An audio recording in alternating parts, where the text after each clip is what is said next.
Farmacias Medicity, la cadena de farmacias más grande del país, ahora llega a tu casa. Pídenos a domicilio al 1-800-633-424. 1-800-633-424. Quédate en casa. Damos la bienvenida al doctor Jorge Morales, catedrático universitario en la Universidad de la SUAY, fue decano de la Facultad de Jurisprudencia en la Universidad de Cuenca, experto en Derecho Constitucional.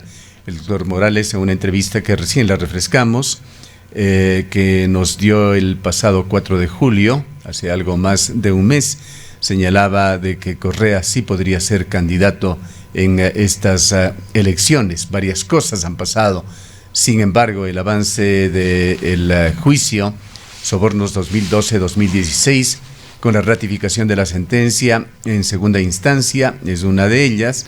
Otra situación que se ha presentado es el inicio de esta última fase del proceso, que es evaluada desde distintos y con distintos puntos de vista por juristas del país, el de la casación, y hay también temas relacionados con la presencia o no que debería ser el ex presidente de Ecuador para aceptar su candidatura. Damos la bienvenida al doctor Morales, y lo fundamental, doctor Morales, que aún se encuentra también en el marco de la polémica sin respuestas claras, es si la sentencia a Rafael Correa está o no ejecutoriada. Buenos días, señor ingeniero Gustavo Cardoso. Buenos días, licenciada Susana Encalada. Yo voy a expresarme en términos simples y corrientes, con el permiso de los colegas abogados, porque este es un asunto que hay que ponerlo al alcance de toda la gente que está escuchando. Sí, doctor Morales, le rogamos un favor, si podría acercarse más al micrófono de su teléfono para poder escucharle con mejor claridad. Ingeniero, sí, ahí se está escuchando bien. Sí, allí estamos mejor. Ya, perfecto. Mire, ingeniero, para contestar su pregunta, yo voy a pintarme unos 3 escenarios. Hay que hacer un análisis estrictamente jurídico para hacer lo más objetivo posible, evidentemente. El primer escenario. ¿Puede Rafael Correa ser candidato? Entonces, todos sabemos que hubo en un primer momento en que un juez le condenó por cohecho a privación de la libertad por 8 años. Sabemos también que hubo un segundo juez superior que ratificó y confirmó esta sentencia venida en grado, decimos los abogados. Y allí termina el juicio, señor licenciado. Allí termina el juicio y se cierra el juicio. Sin embargo, la ley le concede todavía a Rafael Correa una posibilidad que se llama recurso de casación, que no es tercer instancia, sino que viene a ser, para explicarme en términos corrientes, que viene a ser una especie de queja o reclamo, o sea, un recurso, que presenta Rafael Correa ante la Corte Nacional de Justicia. En otras palabras, Rafael Correa, en este recurso o reclamo, les dice lo siguiente: señores jueces de la Corte Nacional de Justicia, los jueces en su sentencia definitiva, a través de la cual me han condenado a privación de la libertad por 8 años, por delito de cohecho, los jueces no aplicaron la ley. Los jueces no aplicaron debidamente la ley. O también puedes decir que los jueces, al imponerle esta condena, hicieron una interpretación equivocada de la ley, que son, señor ingeniero, las 3 únicas causas por las cuales se puede presentar este reclamo de casación. Y en este contexto, entonces, Rafael Correa les pide a los jueces que, no habiendo aplicado la ley, que habiendo hecho una aplicación indebida o una interpretación equivocada, les pide, escuchen esto, ciudadanía, les pide a los jueces de la Corte Nacional de Justicia que rompan, que quiebren, porque la palabra casación o casar significa romper, quebrar, que rompan y que quiebren esta sentencia definitiva a través de la cual recibió esta condena. O sea, lo que pide es que anule la sentencia definitiva. El pasado 7 de agosto, justamente la Corte Nacional de Justicia ya nombró al Tribunal de Casación que va a conocer ese reclamo en el que se pide la nulidad de esa sentencia definitiva. Y mientras ese Tribunal de Casación, el ingeniero Gustavo Cardoso, no se pronuncie sobre ese reclamo de Rafael Correa, anulando la sentencia definitiva o confirmando la sentencia definitiva, jamás podemos decir que esa sentencia definitiva sea ejecutoriada. No hay cómo ejecutar la sentencia definitiva mientras no se pronuncie el Tribunal de Casación ante ese reclamo presentado por Rafael Correa. De tal suerte que lo que va a hacer en este caso la Corte Nacional Electoral es examinar nada más el momento en que reciba la inscripción de la precandidatura, como efectivamente lo ha hecho la señora Pierina Correa. Va a examinar solamente si es que Rafael Correa está habilitado o está inhabilitado, porque el artículo 113 no habla de prohibiciones, sino de inhabilidades. Y el artículo 113 de la Constitución dice precisamente esto, que no podrán ser candidatos de elección popular quienes hayan recibido sentencia condenatoria ejecutoriada por delitos como el de cohecho. Que hayan recibido sentencia condenatoria por el delito de cohecho. Como todavía no está ejecutoriada esa sentencia, porque no hay pronunciamiento del Tribunal de Casación, para mi modo de ver, ingeniero Gustavo Cardoso, es totalmente legal y legítima la inscripción de la candidatura del señor Rafael Correa. En consecuencia, Rafael Correa, a este momento, en estos días, sí puede ser candidato porque todavía la sentencia definitiva no se ha ejecutoriado. Sería una situación puntual del presente, del momento. ¿Qué pasaría si es que este tribunal que está llevando adelante el proceso de casación define ya su posición y ya sea encuentra algún defecto en el juicio que lo lleva a su revisión o eventualmente a su anulación, o la otra posibilidad de que ratifique en forma definitiva la sentencia a Rafael Correa? Si nos puede explicar estos escenarios. Es muy pertinente la pregunta, ingeniero Gustavo Cardoso. Por eso es que sería interesante pintarnos entonces un segundo escenario, el escenario de la inmunidad en la que podría gustar Rafael Correa. Recordemos algunas cosas por el efecto. La convocatoria a elecciones tiene que ser el 17 de septiembre. Desde el 17 de septiembre... Sí, nuevamente le recordamos, por favor, no alejarse del micrófono, si es tan amable, doctor Morales, acercarse al micrófono. Allí está bien, señor ingeniero. Sí, correcto. ¿Está bien? Ya. Entonces, pensémonos, para contestar tu pregunta, un segundo escenario, en la cuestión de la inmunidad. La convocatoria a elecciones se va a efectuar el 17 de septiembre. El periodo de inscripción de candidaturas va a ser del 18, según el cronograma establecido por el Consejo Nacional Electoral. El periodo de inscripción de candidaturas va a ser del 18 de septiembre al 7 de octubre. 18 de septiembre, 7 de octubre. El periodo de calificación, esto es lo que hay que tener en cuenta, señor ingeniero. El periodo de calificación de los candidatos y la presentación de la lista definitiva de candidatos por parte de los organismos políticos va a ser hasta el 7 de enero del año 2021. 7 de enero. Y la proclamación de resultados va a ser el 21 de abril del año 2021. Entonces, ingeniero, ¿qué es lo que le dice la Corte Nacional Electoral al señor Rafael Correa? Muy bien, señor Rafael Correa, usted ya ha presentado su precandidatura, ha inscrito su precandidatura, como efectivamente lo ha hecho a través del representante o del procurador común de esa alianza de partidos que le presentaron como candidato. Usted ha presentado su candidatura, pero todavía no podemos ordenar la inscripción de su candidatura, porque antes tenemos que hacer un examen, o sea, calificar. Tenemos que examinar si es que usted está habilitado o inhabilitado para ser candidato. Y si usted está habilitado para ser candidato, porque hay una sentencia que todavía no se ha ejecutoriado, entonces le calificamos y ordenamos su inscripción en el Consejo Nacional Electoral. Y mientras tanto, desde el día de la calificación del ingeniero Gustavo Cardoso, desde ese día en que el Consejo Nacional Electoral le califica como hábil, en caso de que así sea, a Rafael Correa, hasta el 21 de abril, que es la proclamación de resultados, usted gozará de inmunidad. Es decir, que ningún juez podrá procesarle penalmente y ningún juez podrá dictarle privación de la libertad.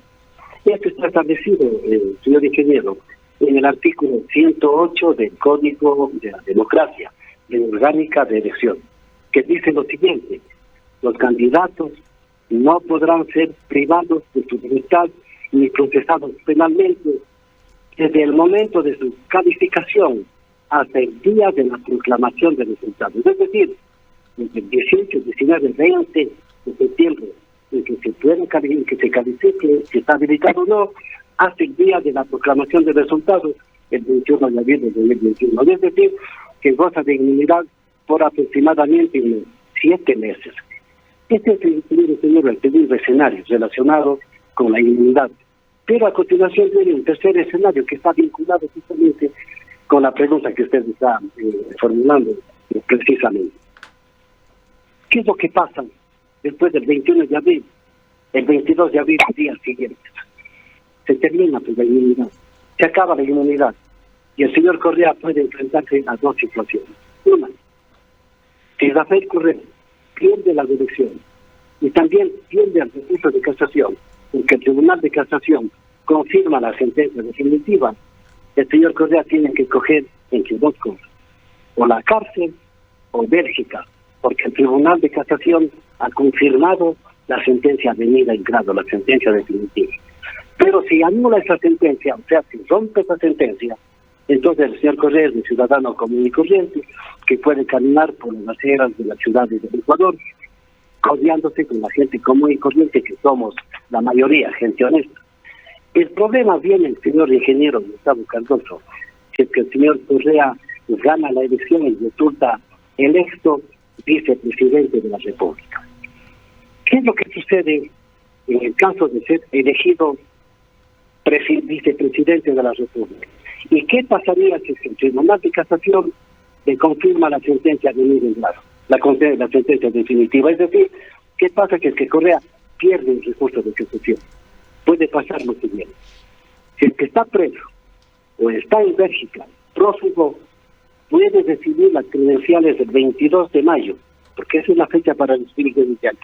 Sí puede recibir las credenciales de vicepresidente de la República a través de un representante. Y esto ya ha ocurrido precisamente con algunos legisladores cuando fueron elegidos como tales.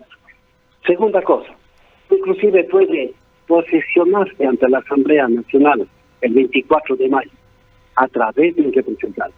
El problema tiene, señor ingeniero, luego del 24 de mayo, el 25 de mayo, porque no puede entrar a trabajar, no puede entrar a su oficina de la vicepresidencia, no puede entrar en instituciones, porque o está preso o está prófugo en Bélgica.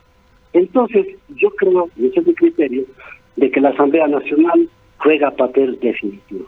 La Asamblea Nacional tiene dos caminos o dos opciones. Uno, designa el reemplazo definitivo a este vicepresidente, al señor Rafael Correa, por ausencia definitiva, de acuerdo con el artículo 70 de la Constitución Política. El artículo 150 de la Constitución Política dice lo siguiente: en caso de falta definitiva del vicepresidente, porque está preso, la Asamblea Nacional, con el voto conforme de la mayoría de sus integrantes, elegirá un reemplazo de una terna presentada por el presidente de la República y ejercerá sus funciones hasta completar el periodo. Ese es el primer paso: nombrar por parte de la Asamblea Nacional un reemplazo, de acuerdo con el artículo 150. O la segunda opción que tiene la Asamblea Nacional, señor ingeniero Gustavo Cardoso, es el de promover por parte de la Asamblea Nacional un juicio político, de acuerdo con el artículo 129 de la Constitución Política. Un juicio político para censurarle y destituirle al vicepresidente electo. ¿Qué es lo que dice el artículo 129 de la Constitución. Dice lo siguiente: la Asamblea Nacional podrá proceder al enjuiciamiento político del presidente o del vicepresidente de la República, a solicitud de al menos una tercera parte de sus miembros, en los siguientes casos: por delitos de concusión, cohecho, peculado y enriquecimiento. Puede proceder, repito, al enjuiciamiento político que terminaría en censura y destitución. Para iniciar este juicio político se requiere el dictamen de admisibilidad de la Corte Constitucional. Y en un plazo de 72 horas, concluido el procedimiento establecido en la ley, la Asamblea Nacional resolverá motivadamente, con base en las pruebas de descargo presentadas por el vicepresidente. Y para proceder a la censura y destitución, se requerirá el voto favorable de las 2/3 partes de los miembros de la Asamblea Nacional. Yo creo, señor Gustavo Cardoso, de que la Asamblea Nacional puede procederle al enjuiciamiento político. Doctor Morales, esta parte de su análisis sería en caso de que progrese la candidatura, Rafael Correa participe en elecciones e incluso gane. Pero antes de eso tienen que suceder varias cosas. Uno de los temas importantísimos, que ya lo dijo usted, pero que debe de quedar claro, es que si el proceso de casación termina y ratifica la sentencia, hasta allí llega esta nueva aventura política de Rafael Correa. ¿Es esto correcto? Siempre y cuando Rafael Correa pierda las elecciones. Me refiero en este periodo. Si gana. En este periodo antes de inscribir, es decir, hasta el día 18 de septiembre o antes de que el Consejo Nacional Electoral califique la candidatura, si es que el proceso de casación termina y es declarado definitivamente culpable, estaría la sentencia en firme. Así es, efectivamente, no queda firme aplicar el artículo 113 de la Constitución, que dice: no podrán ser candidatos de elección popular quienes hayan recibido sentencia condenatoria ejecutoriada, porque estaría ya ejecutoriada la sentencia definitiva, quienes han recibido sentencia condenatoria ejecutoriada por delitos sancionados por cohecho, por ejemplo. Correcto. Esta es una importante premisa dentro de todo el análisis que está haciendo. La otra, doctor Morales, que también sería previa, es, y le agradeceríamos una aclaración en cuanto a la normativa de si Rafael Correa debe o no inscribir personalmente su candidatura. Partimos también del principio de que un año electoral no puede modificarse la ley de elecciones. Sin embargo, el Consejo Nacional Electoral ha venido modificando reglamentos. La norma, que es el Reglamento para la Democracia Interna de las organizaciones políticas, establece que la proclamación y aceptación de precandidaturas de postulación popular es expresa, indelegable y personalísima, y se realizará en unidad de acto en el plazo de 10 días de efectuada la elección ante los delegados del Consejo Nacional Electoral. Es una de las normas. La otra, y que fuera recientemente modificada el 11 de agosto en el marco de un feriado, el Consejo Nacional Electoral modificó un reglamento para inscripción de candidaturas y pronósticos electorales y señaló expresamente que para la inscripción de las candidaturas, las organizaciones políticas podrán realizar en línea a través del portal web institucional de acuerdo a los procedimientos específicos o protocolos establecidos. También podrán hacerlo de forma presencial con las debidas medidas. Para el efecto, el CNE implementará este servicio. Esta normativa que abona a la confusión, quisiéramos que usted la aclare. ¿Puede o no, o más bien debe o no inscribir personalmente Rafael Correa su candidatura? Señor ingeniero, no es necesario, de acuerdo con las normas que voy a dar lectura, no es necesaria que Rafael Correa haya inscrito en forma personalísima e indelegable su candidatura, por las siguientes razones. El artículo 100 de la Ley Orgánica de Elecciones. La lectura que usted nos dice a favor de dar es la lectura de un reglamento, ingeniero Gustavo Cardoso, del artículo 9 del reglamento, que dice que las organizaciones políticas realizará la proclamación de las precandidaturas ante un delegado, y la aceptación de la candidatura es un acto público, indelegable y personalísimo. Esto dice efectivamente el artículo 9 del reglamento. Pero resulta que hay una ley muy superior a ese reglamento, que dice todo lo contrario, ingeniero Gustavo Cardoso. Es la Ley Orgánica de Elecciones, artículo 100. Y a lectura le voy a dar porque son 2 líneas nomás. Dice este artículo de la ley orgánica, la presentación para candidaturas para presidente, vicepresidente y asambleístas se realizará ante el Consejo Nacional Electoral, escuchen esto, por parte de quien ejerza la dirección nacional del partido político.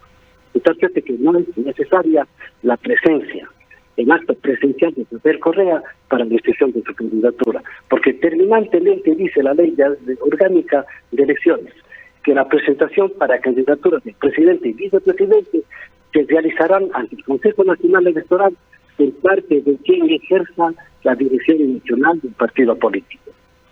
Y otro asunto, señores, lo que usted ya acaba de indicar precisamente, el 11 de agosto, el Consejo Nacional Electoral, el Pleno del Consejo, dicta el siguiente reglamento, el reglamento de inscripción y calificación de candidaturas.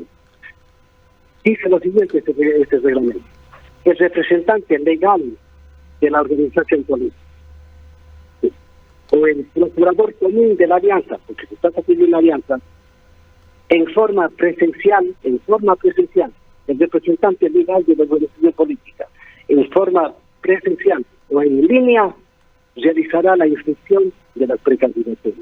De suerte, señor ingeniero Gustavo Cardoso, que para mi personal apreciación está sellada la inscripción de la candidatura. El siguiente paso tiene que ser si el señor está calificado o no, que es muy diferente. El Consejo Nacional Electoral, recibida esa inscripción de la candidatura, tendrá que calificar si cumple o no con los requisitos habilitantes del artículo 113 de la Constitución. Procederá a calificar.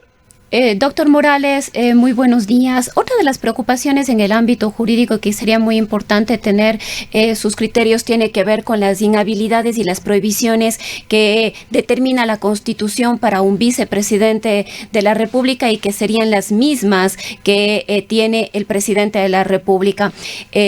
Existe la imposibilidad de la reelección en el caso del expresidente Rafael Correa. En caso de él ir hacia la vicepresidencia de la República, como es la candidatura que se estaría planteando, él subrogaría o tendría entre sus funciones la disposición de subrogar al presidente de la República. Es decir, en algún momento de su vicepresidencia, él asumiría la presidencia de la República, una acción que no sería posible frente a las condiciones que enfrenta el presidente de la República de la reelección indefinida, que está ya establecido y que fue aprobado además por el voto mayoritario de los ecuatorianos a través de una consulta popular. Esto estaría establecido en el artículo 149 de la Constitución, si es que no me estoy yo equivocando, respecto de las inhabilidades y las prohibiciones que podría tener el vicepresidente de la República,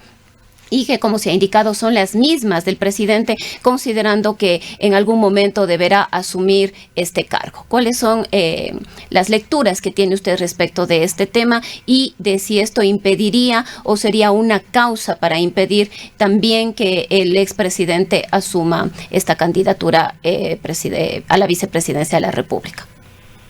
Su pregunta, licenciada, conduce a la siguiente.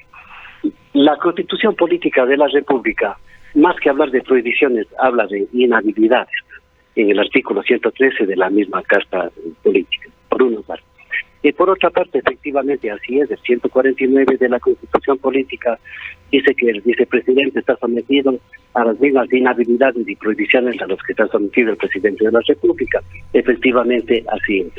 Pero supongamos el caso de que le corresponda al señor Rafael Correa asumir la presidencia en subrogación del presidente, en reemplazo del presidente de la República. Ahí está pues el artículo 129 de la Constitución Política. La Asamblea Nacional tendrá que proceder o tendrá que promover un juicio político para censurar y destituirle por la causal tercera del artículo 129, por el delito de genocidio, tortura, por el delito de concusión con hecho peculado y enriquecimiento ilícito. Número 2, ahí está el papel de la Asamblea Constituyente. Lo que pasa es que se va a armar un caos jurídico, licenciado, porque la pregunta suya da lugar precisamente a que pueda darse un verdadero caos jurídico. ¿Por qué? porque para destituir, en este caso, la Asamblea Nacional, necesita de las 2/3 partes de los integrantes de la Asamblea. Y probablemente puede ser que Rafael Correa tenga mayoría de legisladores en la Asamblea. ¿Cómo reúne las 2/3 partes? Se arma. Entonces, yo digo esto, licenciado, se va a armar un problema jurídico inacabable, un verdadero callejón sin salida. ¿Por qué? Porque si no es posible conseguir las 2/3 partes para destituir al presidente, porque está impedido de hacerlo, porque por las razones que usted me indica, si no es posible reunir las 2/3 partes, y como puede ser, como puede darse en efecto, porque la ley en manos de legisladores corruptos, la ley es dinámica y puede estallar el Estado de Derecho, señor. Quedamos en un verdadero Estado de hecho y no de derecho. Desde que yo les digo, yo quisiera estar en la Asamblea en este momento como testigo para ver qué es lo que hacen los legisladores en semejante caos, porque repito, la ley en manos de estos legisladores es una verdadera dinamita que va a hacer estallar el Estado ecuatoriano.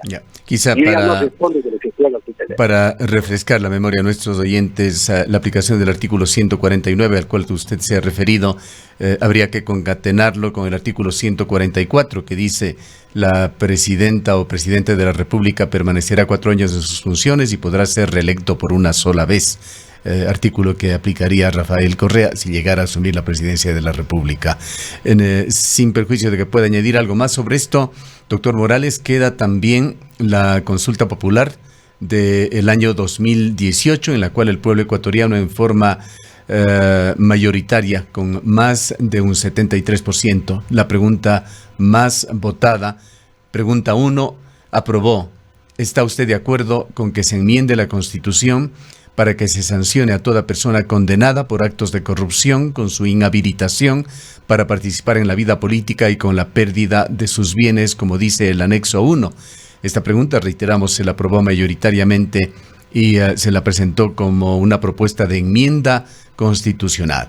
Si Rafael Correa logra superar todos estos obstáculos y trabas para su candidatura y llega efectivamente a ganar las elecciones o durante el proceso electoral se tiene ya la sentencia en firme, ¿qué aplicación tendría esta pregunta de consulta popular que fue aprobada mayoritariamente por el pueblo ecuatoriano?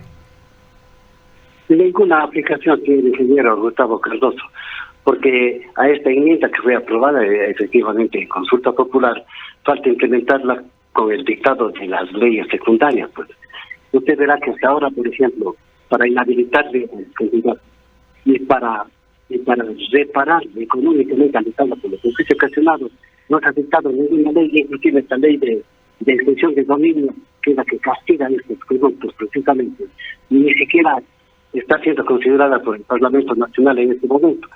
Después de que eso es papel mojado nomás de esta consulta popular, aquí lo que se va a dar de hecho es que el señor Rafael Correa se valió de su presidente por intermedio de él para llegar a ser presidente de la República. Pero quedaría totalmente burlado el mandato popular. ¿Qué sentido tendría la consulta popular o referéndum?